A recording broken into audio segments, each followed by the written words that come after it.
Hey there, it's me back with another video. It's 4:26 p.m. Wednesday afternoon. It is January 17th. And you know what? I forgot. January 15th was my birthday. At least that's what my birth certificate says, right? So I still consider it my birthday, and I'm going to acknowledge that day every year as my birthday. I love being a Capricorn.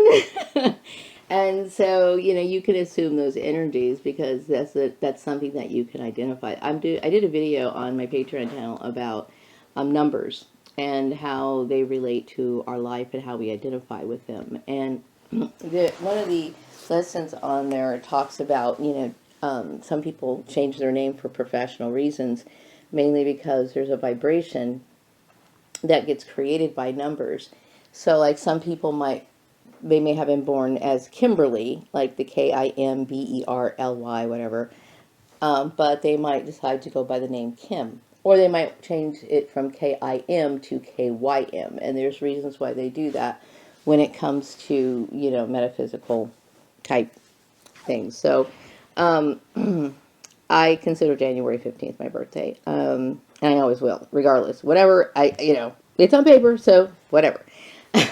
So January 15th is my birthday, and, I really didn't make a big deal out of it. It just kind of like, it was just another day, but um, I don't really make too much big a deal out of my birthday. I never really did, and when I was a kid, I know that my dad and my mom would like give us cake, make cake, and then we would get present, which was always nice, And I think the only birthday present that I still have to this day is a little wall plaque that my father gave me.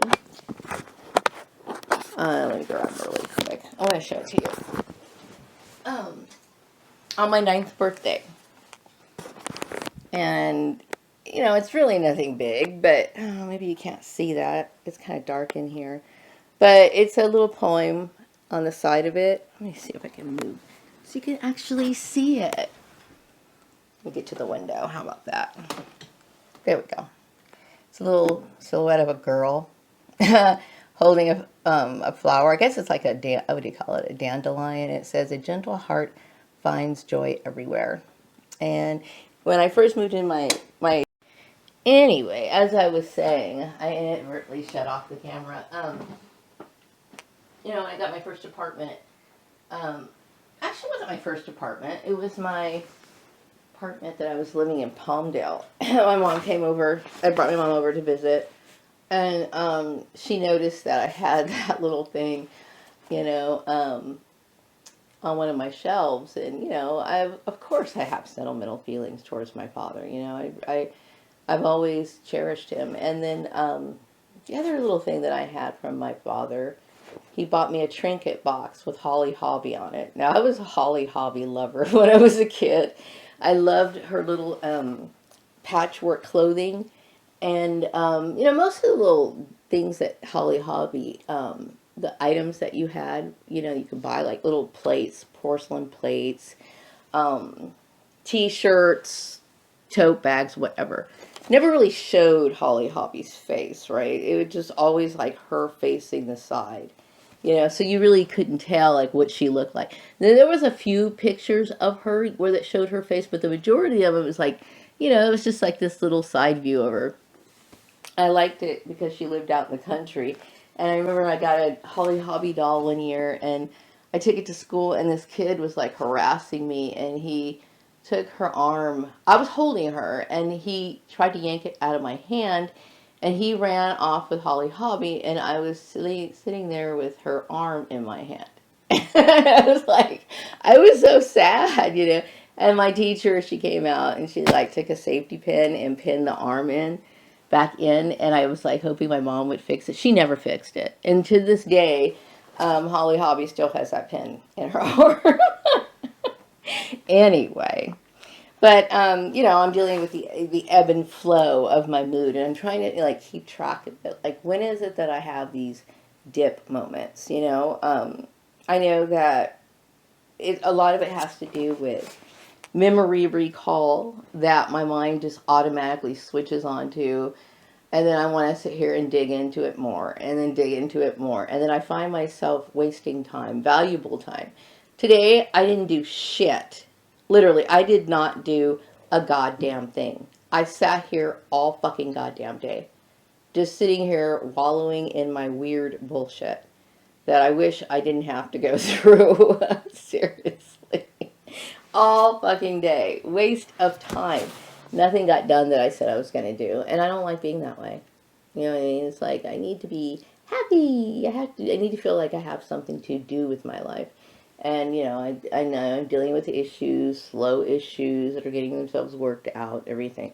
I'm just venting because it's a natural thing to do, okay? I mean, I can't help it if I get a little bit upset. I do feel like I kind of have a reason to be upset, you know, but it's not me pointing fingers at anyone specifically. It is just very tiring, you know, trying to improve your situation and knowing that you have so many ridiculous obstacles that you weren't even aware of. I mean, you know, I had no idea it was that fucking bad, right? You know, of course, the whole discovery of me being a clone and all this other stuff, it's like, it gets so exhausting.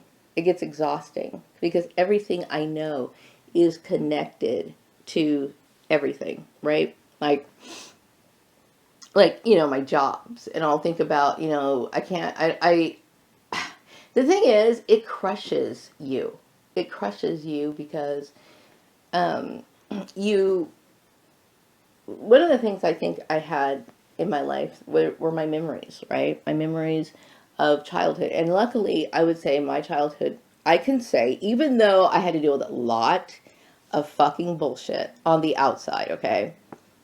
My inner side was very happy, like extremely happy. I could entertain myself. I was imaginative. I was very creative when I was a kid, nonstop. You know what I mean? And I was always excited, you know, even though and optimistic, you know, like, oh, one day this is going to happen, blah blah blah blah blah blah. I never thought that I was going to deal with these sort of obstacles as an adult. You know what I mean? And as of course, as a kid, you know, you always say, "Oh, I can't wait to grow up," and oh no. I hear a lot of kids say that, but they have no idea what it is to, you know,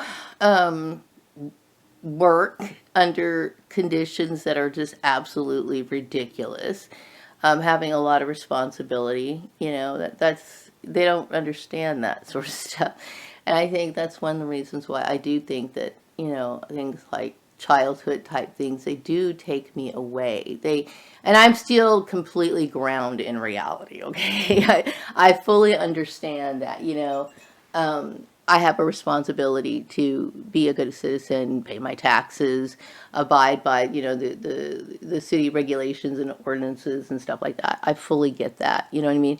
I understand there's suffering in the world. I understand that there's certain responsibilities as an adult. I'm fully capable of living, you know, I'm a functional human being, okay?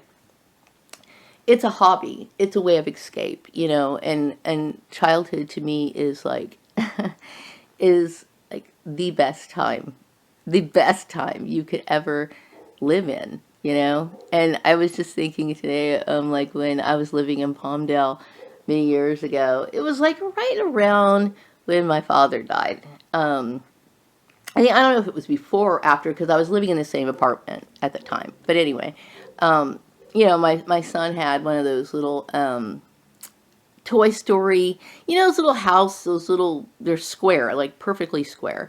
And they have like little, I don't know, scenes of like whatever thing they're trying to show, like whatever cartoon or whatever. This was like Toy Story.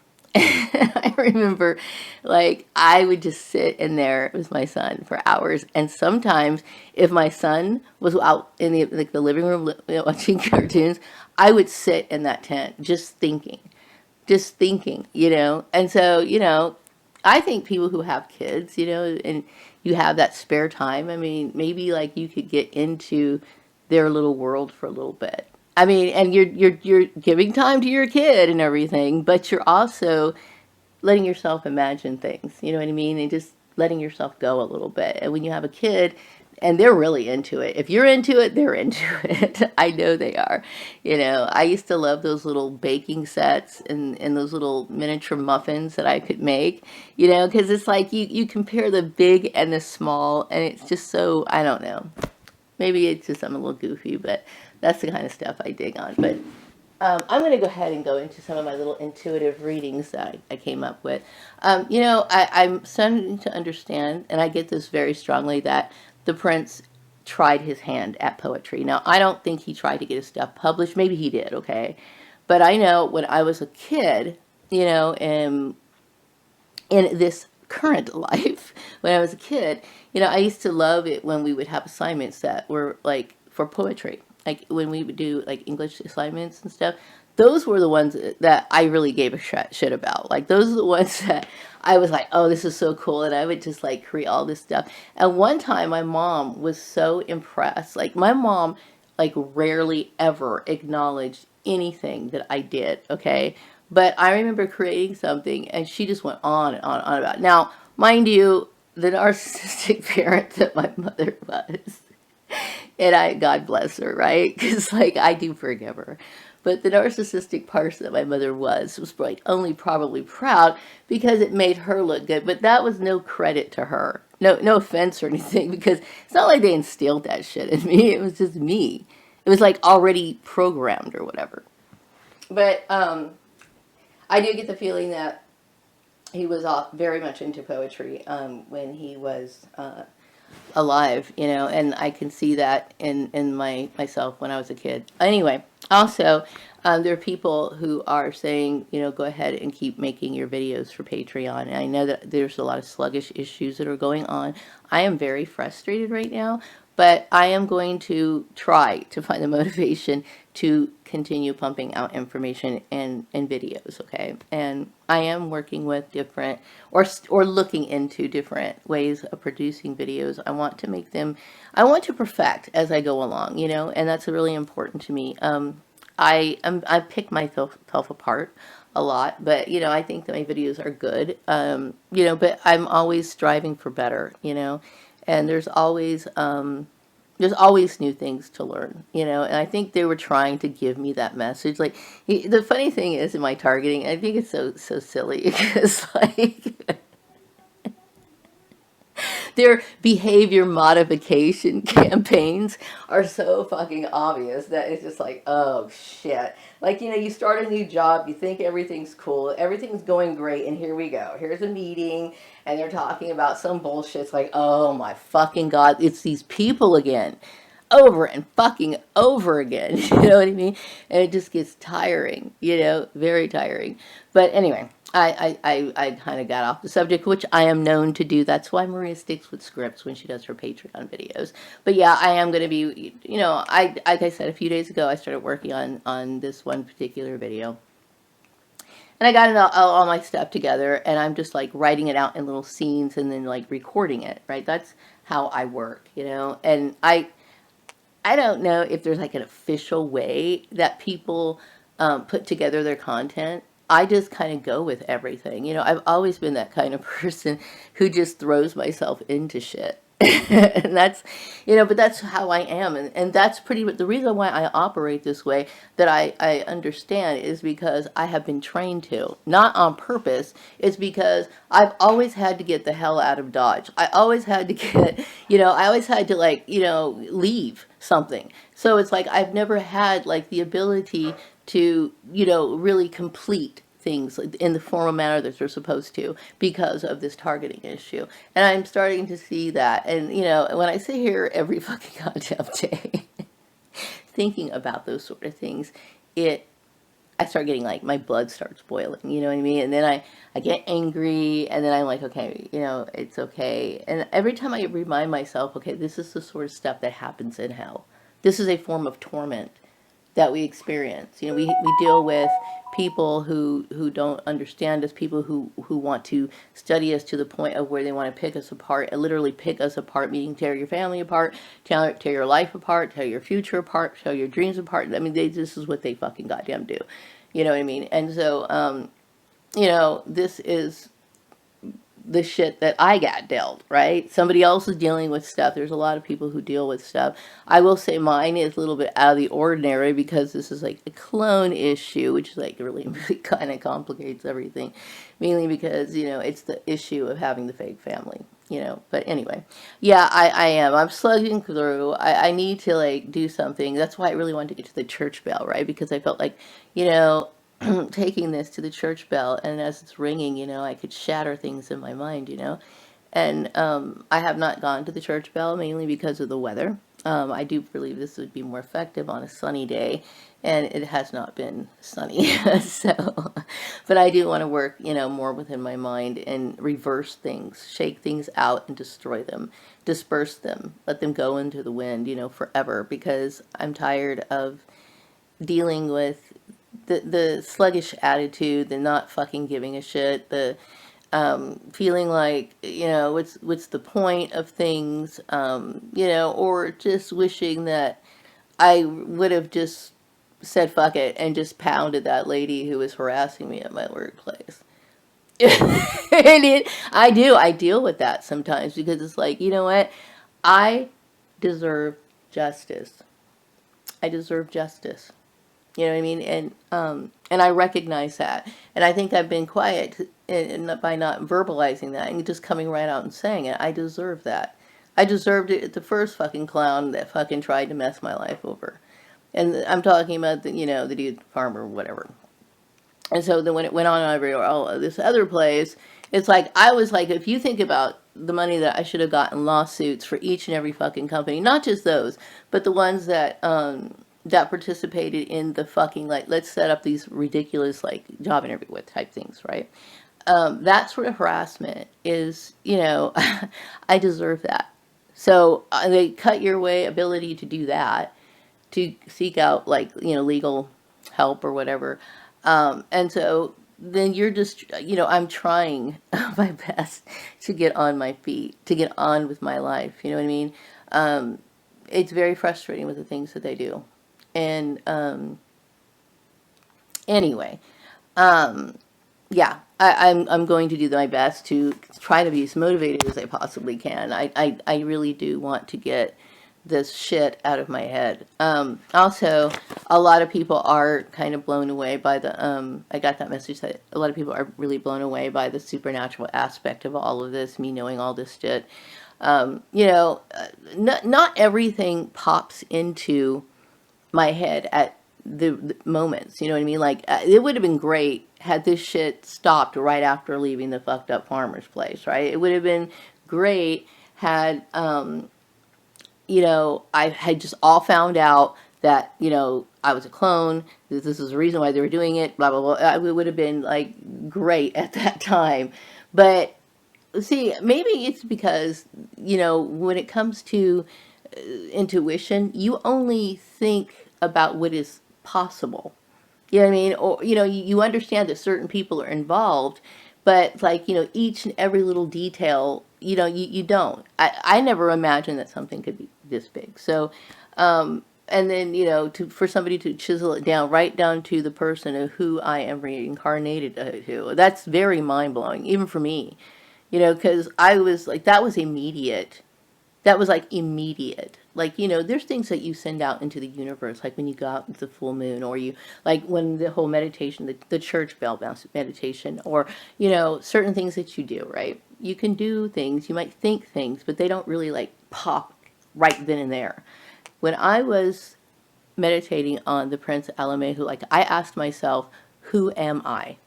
And that little picture of that boy that was in that article just slid, like, it literally, like, it was like a slide that you would use like on PowerPoint, just kind of sliding into my head. And I'm like, that boy that I read about like a few months ago, you know, and I kept thinking, that is so weird. That's some weird stuff. So yeah, it is very strange. But, you know, I've always dealt with, you know, having very strong intuition. A lot of, you know, I went into the psychic energies and powers that I do have on one of my videos on my last channel. I think it was like the Dark Desert Moon channel. If you want to take a look at that. But yeah, I do have ESP extrasensory perception. And I have clairaudience, what do you call it? A clairvoyance, clairaudient, um, clairvoyant, clairaudient. What do they call it? Clairsentient or whatever. Like when I just get this feeling that something's happening, like I can just kind of hone in. It's kind of like when I had the issue of on the Saturdays when people were like really talking about me on social media, like me having the sense of people walking over me and people like whispering and talking and stuff, feeling that. Like I literally felt that. And it was like, I'm just always been that way since I was a kid, I would sometimes, how like the wood settles in the house, like it, um, they call it wood settling, like where it kind of like makes that bumpy noise. I would always jump before that bump noise. Like I would like have this like flinch in my body, and then the next thing you know, that would happen. So I've always had weird experiences. Yeah, I'm one of those people who have, that gift. Oh, people appreciate the clone awareness, regional clone awareness information. Yeah, it is what it is. I think I've shared my opinion on, the idea of cloning. I think it's kind of sad in a way, but I do understand, like, if people had a certain purpose or a specific reason to experiment, not just like the whole thing about, the sick, Mengele's, like, weird concoction in his mind of wanting me to compete with the person who I was born with, like my twin or whatever. But it's also the issue of, you know, if somebody like I really have picked this apart. Like, what if you wanted to create like an ideal trait type person? You know, then that would be one way of doing it. Like, if you want to create people who have certain gifts or whatever, you know what I mean? It seems like a guess, I like a guess, but there's a part of me that has always I don't know, I guess I'm just into natural birth if that's what people choose to do. For a clone to say that, it must mean something. But yeah, there in that area there's a lot of clones, and looking back I realized, how many people, I've known, and it explains it. You know what I mean? It makes sense now. Yeah, so anyway, I just wanted to come on and make a video. I'm trying to get my mood together and feel better. I don't like the down moments. I don't like the just sitting around and just getting the bare minimal done. Like, I'll eat something and then I'll wash a plate and then I hurry back to sit and do nothing. Really, I'm ashamed of myself, but it's like I'm just, I'm a little demoralized. Anyway, I'm going to wrap up this video. I hope everyone has a great day. I'll be back with another one sometime later. Take care.